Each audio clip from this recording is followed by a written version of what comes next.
All right. Good morning.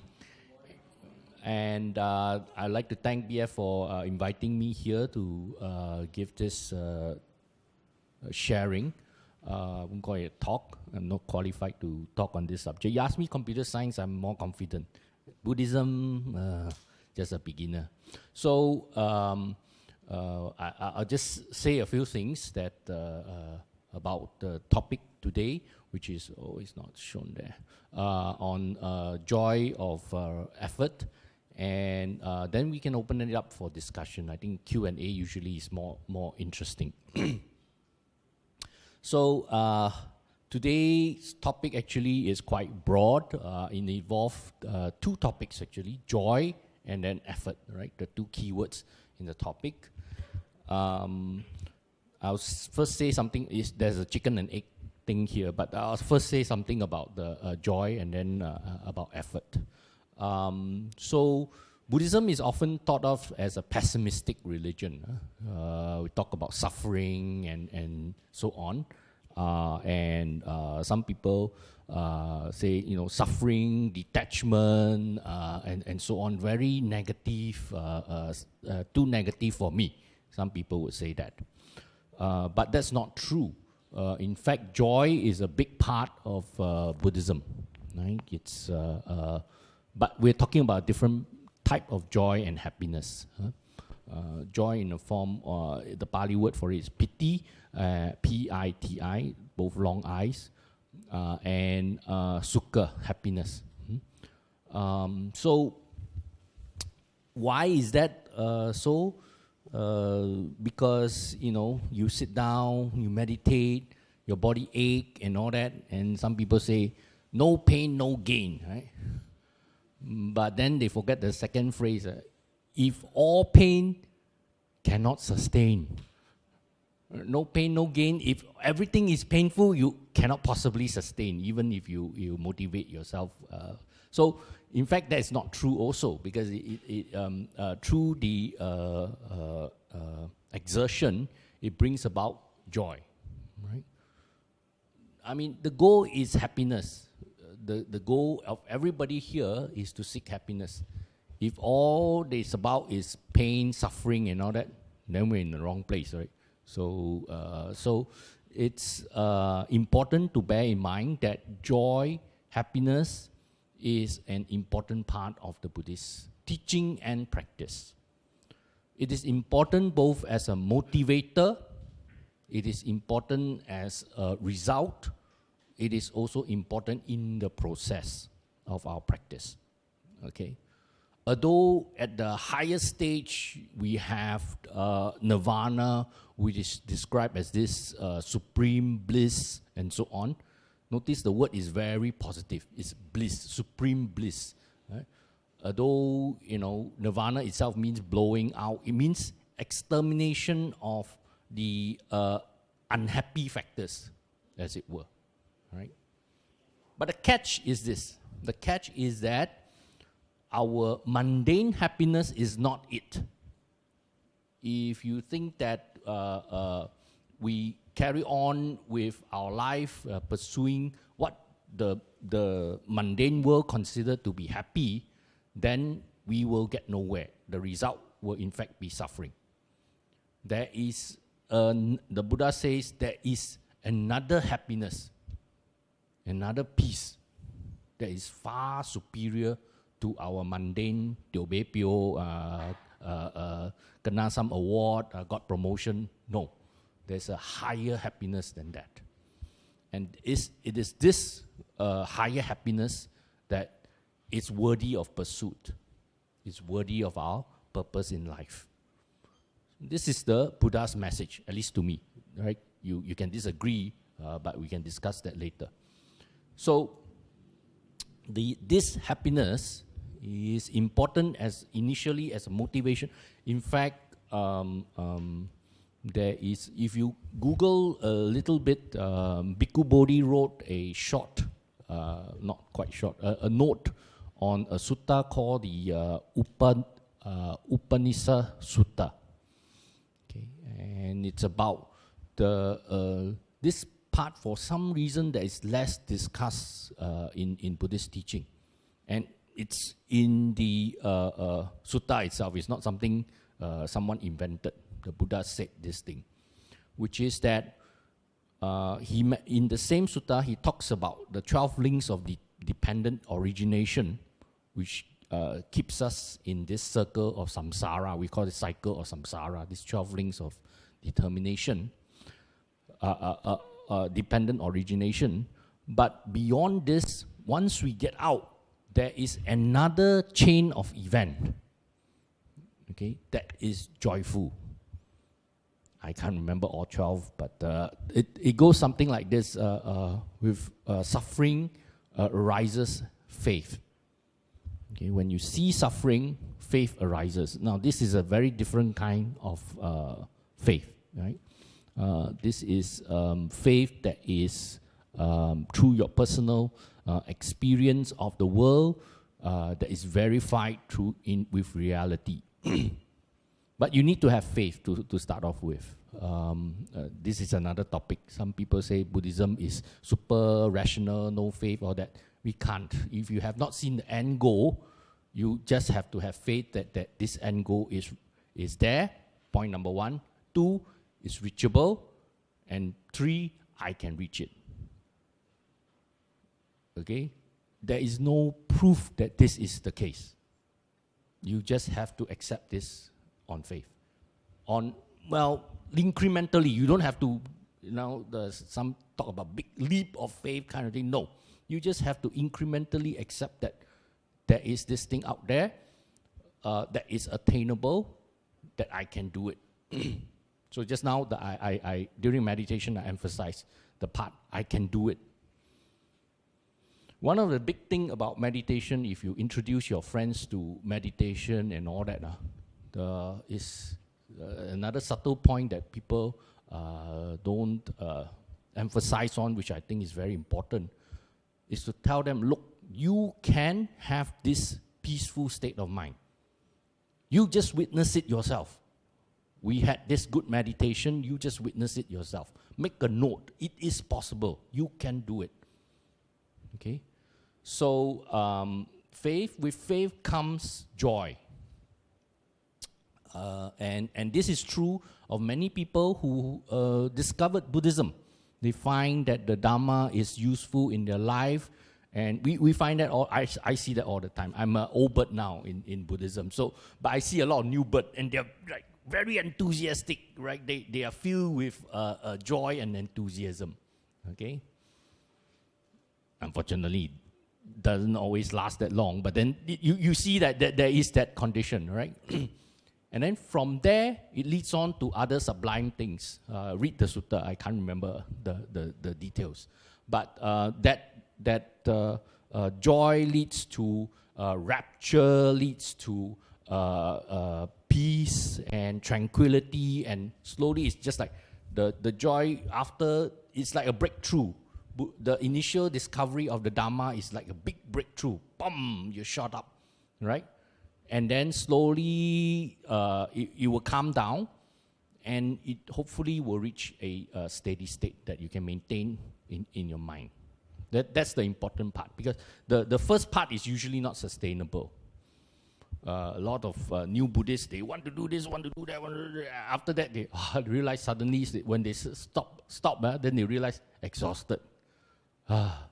Then there's usually there is Newton's law. There's action and then there's reaction. Some of them actually swing to the other extreme. Not good. Okay, so pace out yourself. So this joy is important as a motivation for us to want to continue the practice, to do the practice. It is important in the process. There must be joy in the process. What's the point of doing something if it's bringing suffering to yourself and others? Cannot be, right? So there must be joy in the process. Yes, we will go through tough patches. Yes, we will go through, not so nice incidences and so on. But overall, there must be at the background of it this joy. That's why this joy is different from, striking the lottery or anything like that. It's not a short burst. It's able to sustain. And at the end of it, at the end of all the effort, it must generate joy in yourself and in others, right? So, the joy is very much a part of the whole practice. And this particular aspect of practice that I'm going to talk about is very linked with joy because it's about effort. And as I said, if there's no joy, it's very hard to motivate yourself to continue to make the effort. So that's why joy and effort is linked together. And it's also through effort that you derive joy out of the practice, derive joy out of the result of the practice, right? So there is this important role that joy plays. And now I move on to the second topic, which is effort, but I will, where appropriate, talk about where is the joy in doing all these things, okay? So, in effort, there's Buddhism's very precise, there's a definition of what is right effort, okay? So, right effort, what is right effort? Right effort consists of four things. It's actually a permutation of two things, right? So, the Buddha defined it as such. Whatever that is unwholesome, prevent it from arising. So it's about wholesomeness, unwholesomeness, and arising, not arising. Okay? So whatever that is unwholesome, prevent it from arising. That's effort number one. Effort number two, whatever that is unwholesome that has already arisen, make an effort to stop it. That's effort number two. Okay? Effort number three, whatever that is wholesome, okay, make an effort to make it happen. If it's wholesome, has not happened yet, make an effort to make it happen. And this is the third effort. The fourth right effort, whatever that is wholesome and has already arisen, you should make an effort to sustain it. Okay? So these are the four efforts. So the four right efforts, we can see it in all the, there are various ways of looking at it and dissecting it. I will just give you some examples. You go home and you have to mull over it. This thing has to sort of, experience it and burn it into your own psyche kind of thing. So the first effort of whatever that is unwholesome, that has not yet arisen, prevent it from arising, right? So first thing is, what is wholesome? Again, Buddhism very precise. Wholesome means it is, easier to define what is unwholesome. We know the terms better.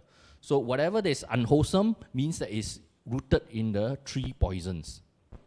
Of what are three poisons? Greed, hatred, and delusion. The three poisons. So whatever that is rooted in greed, hatred, and delusion is unwholesome. Okay? So the negative part, again, a lot of Buddhists actually forget. There's actually unwholesome, there's wholesome, and there's neutral. The Abhidhamma actually makes this clear. All right? Wholesome, unwholesome, and then it's neutral. So unwholesome is greed, hatred, delusion. Whatever action, speech, or thoughts. Okay, the three things: action, speech, or from the mind, mental phenomena, thoughts. Okay, that's rooted in greed, hatred, or delusion. It's unwholesome. Okay, so we have the opposite of greed, hatred, delusion. What is the opposite of greed? Generosity. Generosity is the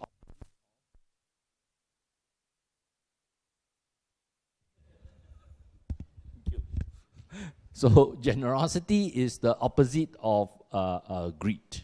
So whatever the action, speech, or thoughts that are came out of generosity, this is wholesome. Okay.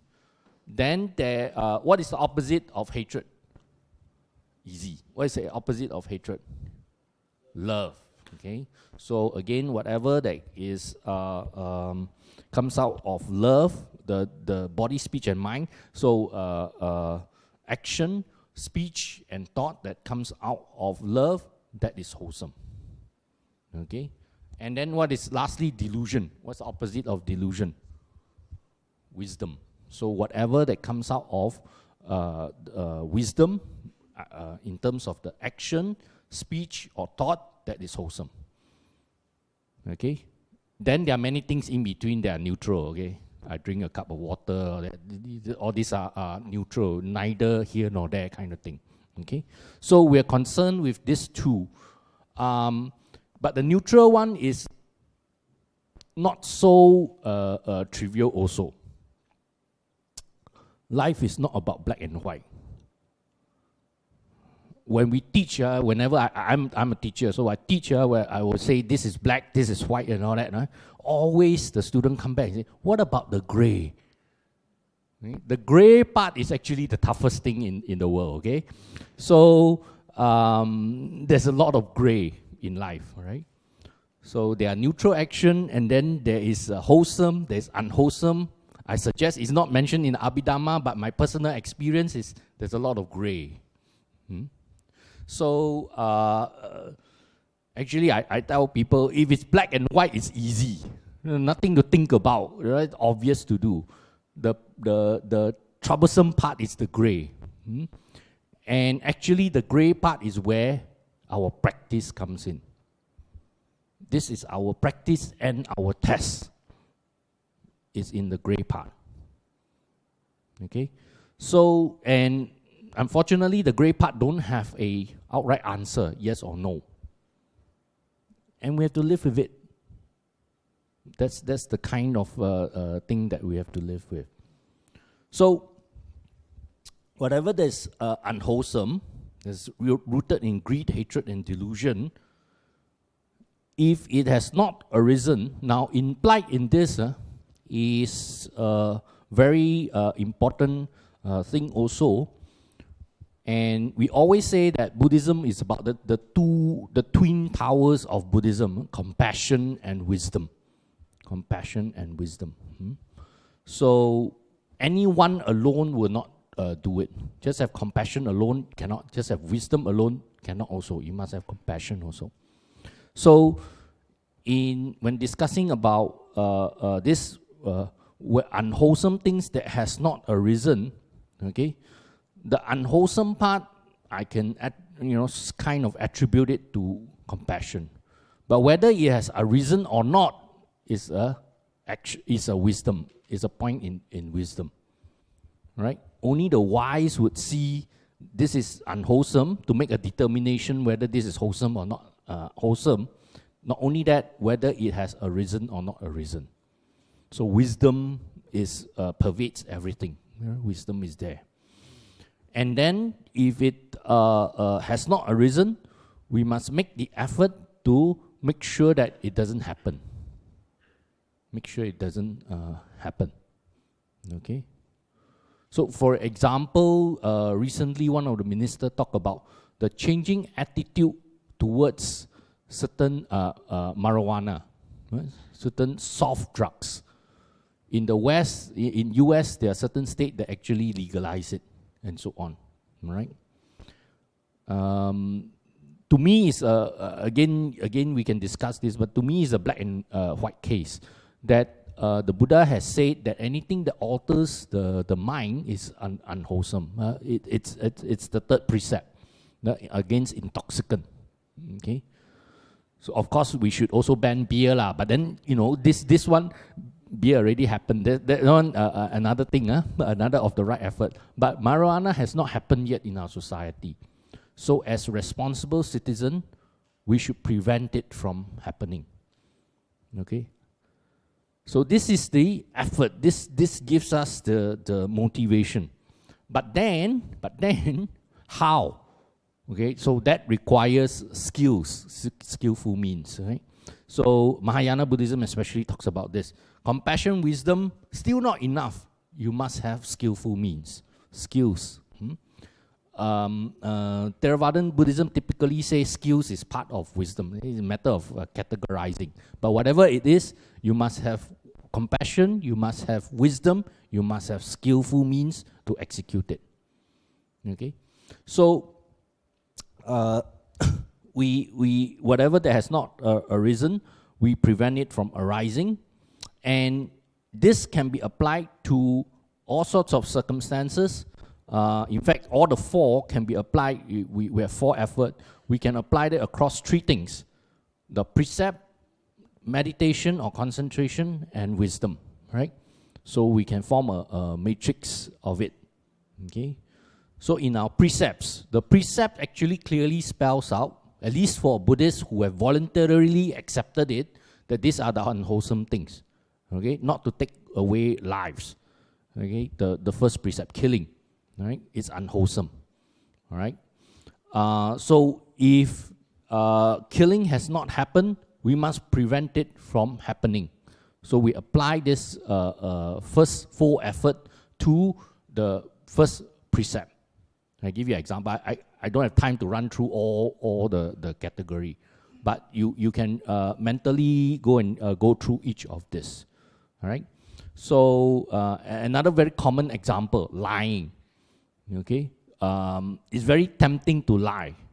Right? So you must make that effort to prevent lying from occurring. Now, another point, the Buddha says you make the effort, but the arising could have been in yourself or in others. You prevent it from happening means you can prevent it either in yourself or in others. Okay? Often it's easier to prevent others than it is to try to prevent yourself.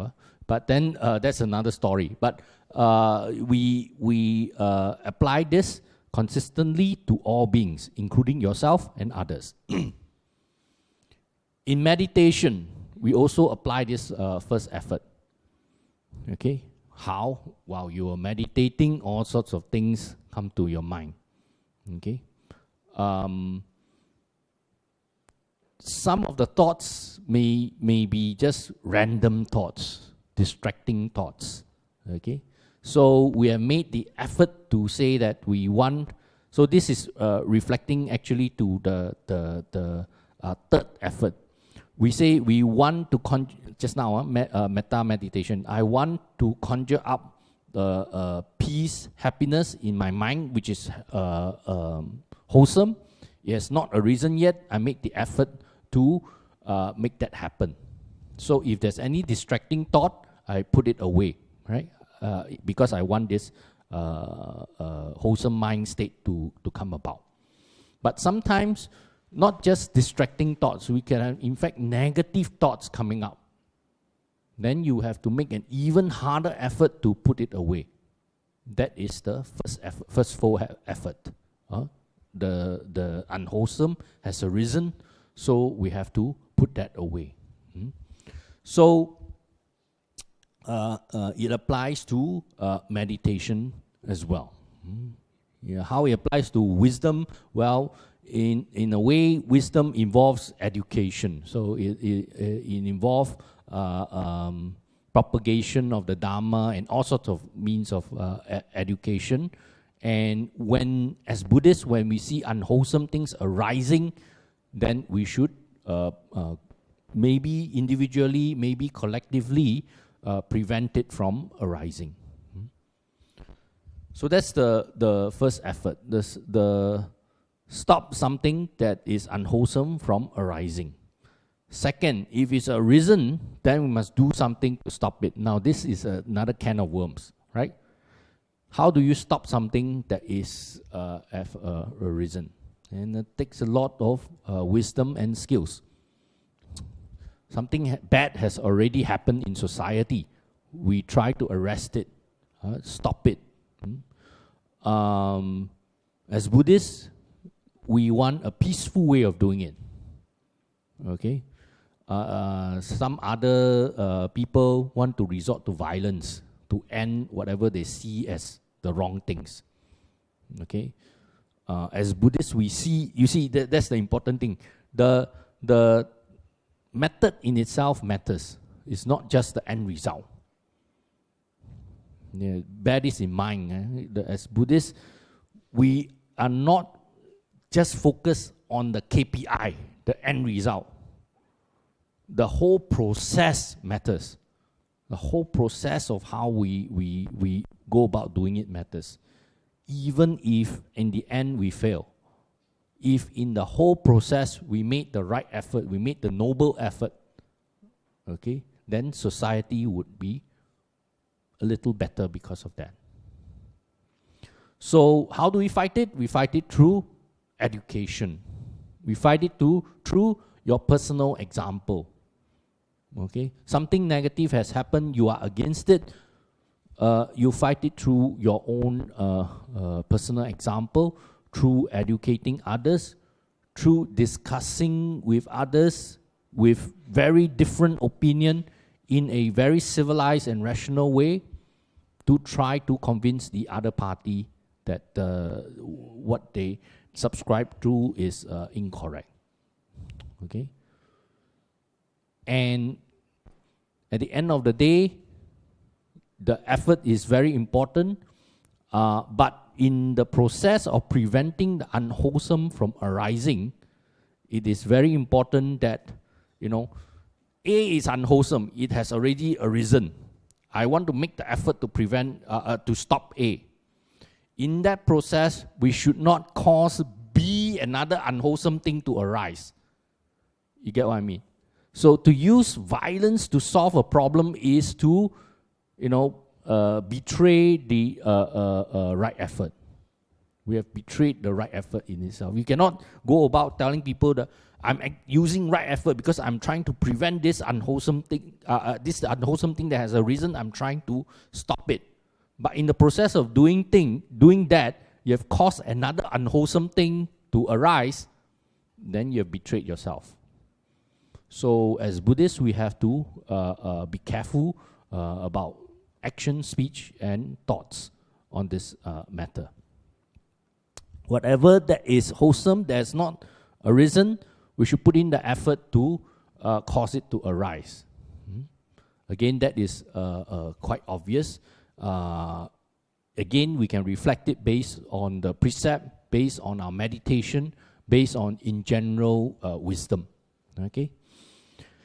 And lastly, whatever that is has arisen, wholesome things that has arisen, we have to make an effort to maintain it. It takes a lot of effort to maintain. Chinese saying, 创业难,守业更难. So, right? It takes a lot of effort to maintain something like this place, right? So that is, and the effort that you make must be wholesome effort. The nitty-gritty thing in between should be the wholesome effort to maintain this thing. Okay? It cannot be that I want to maintain something that is very good or whatever, but I use underhand technique, dirty tactic to try to maintain it, right? Politicians say, who was it? Lenin says, you live among wolves, you must behave like wolves. Buddhists don't subscribe to that, huh? Okay, so it doesn't mean that your ultimate goal is very noble and good. Therefore, I can use underhand tactic to do it. No, it's more demanding on Buddhists. You have to use the right tactic, and sometimes coming up with the right tactic itself is very difficult. And the right tactic maybe would take more effort, takes more energy to get it right. Okay. But the process is as important as the result. This is what I want to emphasize. All this four effort applies to not just the result, but also to the process. We keep emphasizing is talking about the process. So when applied properly, right, joy will arise. Joy arises because you know that you have either stopped something unwholesome or prevented something unwholesome from arising. Therefore, you have done something good for others. That is something that is joyful, should be proud of. Okay? Or you've done something good, or you've started something good, or you have helped in maintaining something that is good. That is also a joyful effort. Okay. Although at enlightenment, the Upanishad Sutta says at enlightenment a different kind of joy set in, is very sublime, blah blah blah. I don't know, but in between, okay, the sutta itself doesn't deny that you should enjoy the process. You should enjoy the process. So this enjoyment should not be a sensory pleasure enjoyment. It is higher than that. Right? It is higher than being pampered by first class treatment or whatever. It's higher than that. It's higher than being praised by someone. It's higher than that. It's a self-actualization, a self-satisfaction. I have done something positive for the world. I am happy with that. Okay, so I'd like to stop here, say it about 20 minutes or so, and maybe open for discussion. Are there any questions or opinions, and we can bring it up to discuss, especially among young people. Young people, always interesting to hear their ideas.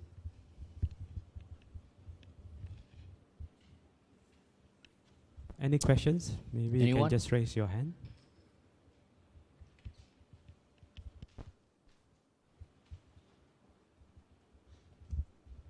It takes a lot of effort to ask questions, right?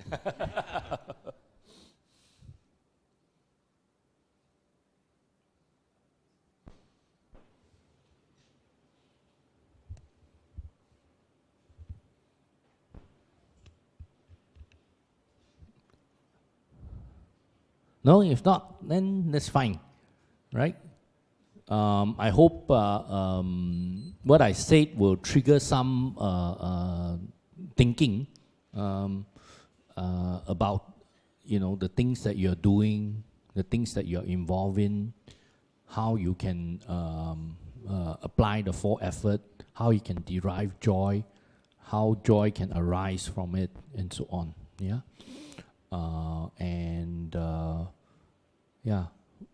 Yes.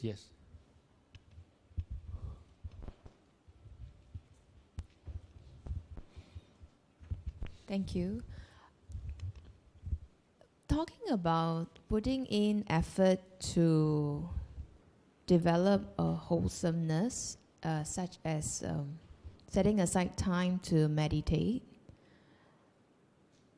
try as I might to view it as time for myself or bhavana, I can't help feeling it's an obligation. Another thing to do on my list of to-do, a necessity which I need to keep at. So the effort is perhaps not wholesome enough. Yeah, it's tinged with a little bit of a unwholesome feeling. Could you advise on that? Thank you. Yeah, so I think one thing about Buddhism is we do what we are ready to do, okay? Plus a bit more. So the way to do things is to challenge yourself to do what you're comfortable in doing with a bit. Ask yourself for that a little bit more, whether you can put in that extra effort. Personal motivation is, it's personal, so you have to examine your own schedule, your own purpose, and do what you can. Right? There's this story which I haven't been able to verify. I couldn't dig up the scriptural foundation for it, but someone asked the Buddha, I cannot keep all 5 precepts. How? So I cannot be a Buddhist. So the Buddha went through every single one of the precept. I think he was a robber or something. Then he went through every one of the precept. Which one can you keep? Okay. Not killing, cannot. I'm a robber. Sometimes no choice one. Okay. Not stealing, cannot. That's my profession. Also cannot. Okay. And then what else? Sexual misconduct. Also sometimes hard to do. Blah blah blah. Not drinking, even harder. Right. Robbers. So, but then he said the fourth one I can try. So start with what you can. And it turns out that when he started on the fourth precept, slowly he was able to progress to the other precepts as well. Like I say, I haven't tried very hard, but I have not been able to find the source of this story. But I think it's a good story. We do what we can, plus a little bit more. And each time that we do the things that we can, be mindful, be reflective. Okay? This will help you to be clearer on your objective, on what you're trying to do, and perhaps that will motivate you to the next level. Okay? So always keep in mind, it's never a giant leap of faith. You have to do this, otherwise you're not a Buddhist kind of thing. Never like that. Buddhism is never like that. We do what we can. Okay? So there's an interesting talk also in Chinese, but interesting talk about Buddhism in China, and this professor was asked by one of the audience member. He's of course a professor of Buddhism, not like me. So he was asked by an audience member that he says that people in China goes to temple mainly to pray and ask for worldly things, right? People go to temple mainly, they ask for worldly things. His response was that is Buddhism. A part of it is just little things, the smallest of your wishes, we will, as long as it is not harmful or whatever, right, try to satisfy. From there, hopefully we take you to the next level, to the next step, when the time is right. Okay? So when the condition is, when I say when the time is right, it means when the conditions are right. Okay? So imagine this person going to temple, keep asking for these favors. Sometime maybe something will click and you like to learn more about Buddhism to the next level. So we never know.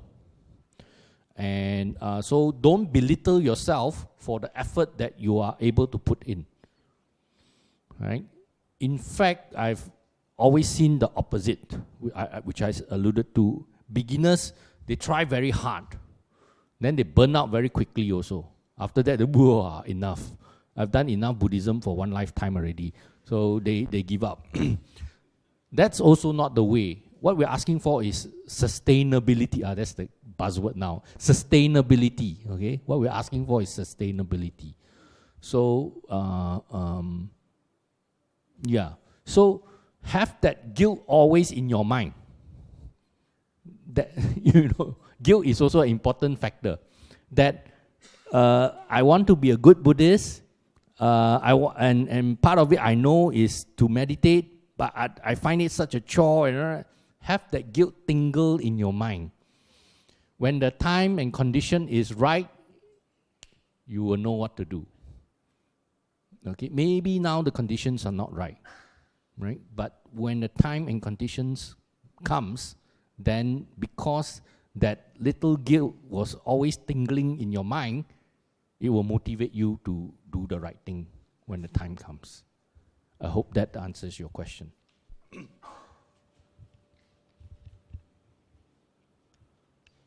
Others?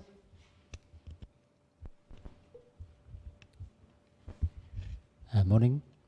Dr. Wong? Yes. Dr. Wong, thanks for sharing.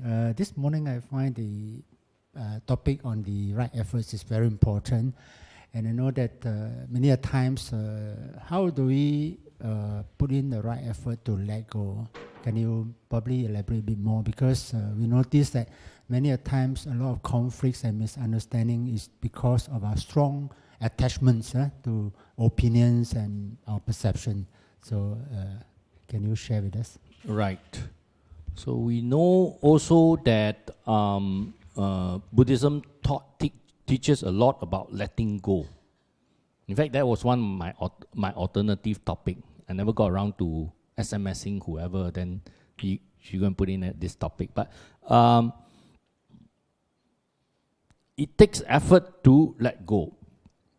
Not only that, it takes compassion to let go. It takes wisdom to let go. You must know when the time is right. You must know when the time is right. And the ideal, okay, the ideal is the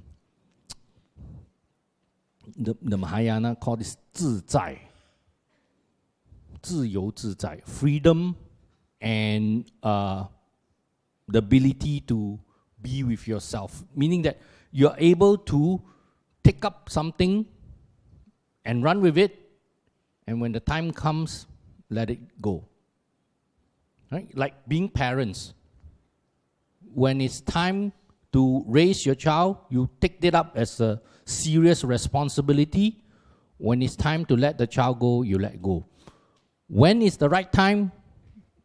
Very dependent on the situation, very dependent on conditions. And this requires our constant training in and reflecting on our own motivation, on the ability to read the other person's motivation and ability and the situation in general. Right? There's no right answers because we cannot perfectly predict the future. If I let go now, is it going to be worse or better, right, of a situation? By this letting go, I do not mean the mental factor of detachment that the Buddha talks about. Okay, so but by this letting go, that means I walked out of a situation, at the more mundane level. I think it takes a lot of wisdom, and it's part of our training because it requires us to know our motivation and know others' motivation and know the situation. So there's a lot of skills involved in reading the whole situation. But at least one thing you can sort of train yourself to do. When you let go, you let go.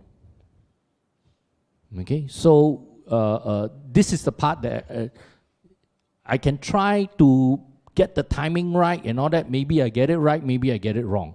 Okay, then we have no problem in being attached and being very motivated for a particular goal. Usually, because we can't let go, by default we carry on as it is. Grab even harder. But the practice is, should you make the determination that now I want to let go, then you really let go. At least train yourself to be able to let go gracefully. Okay, that little bit we can do first. Then we work on the timing. Then we work on reading reading the situation, our motivation, and so little bit we can train our mind to try to read our own motivation. Is it my ego that cannot let go? Or is it really that the situation says that I cannot let go yet? I still have to push on, carry on. Okay, that's point number one. And should you make the decision now, the everything has happened as such, no choice, I have to let go. Then you really let go, but let go gracefully. Let go does not mean kasi lah. That's not letting go. Okay, let go means okay, I'll step out. If necessary, I will help.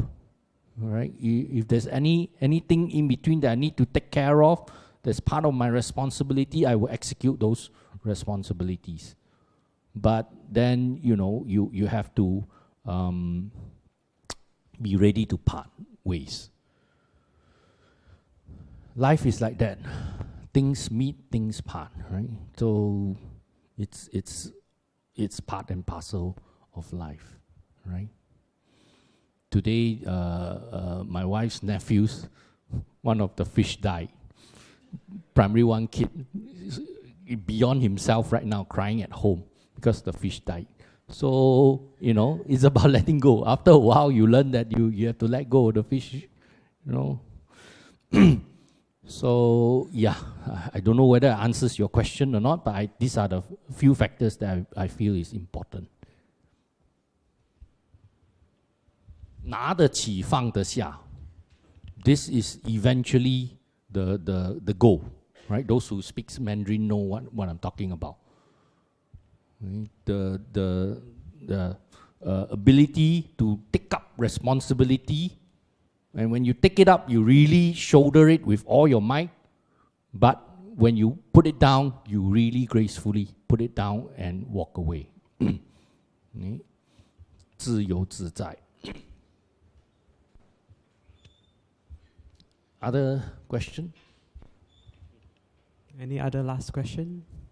We just have two, but very good questions. Yeah.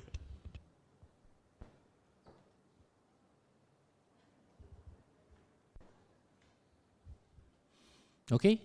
Yep. Thank you very much. And have a good afternoon, good day. Thank you, Dr. Wong. Sadhu, sadhu.